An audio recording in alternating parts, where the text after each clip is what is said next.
На какво се дължи това, че главата ти е пълна каша? Ако имаш нужда от помощ, съм на среща. Това е пълна катастрофа, което виждам днес.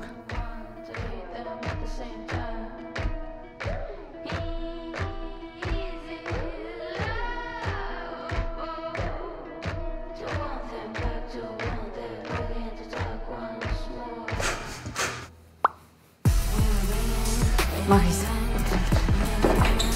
Хората, с които се срещам, са малко странни, всъщност даже много.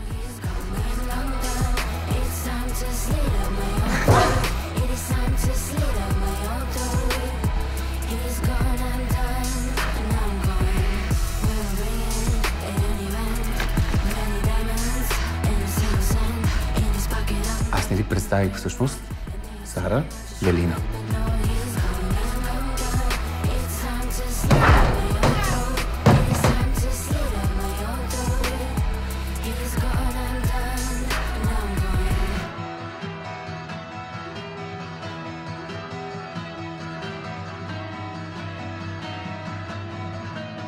Може би нямам нужда от помощ.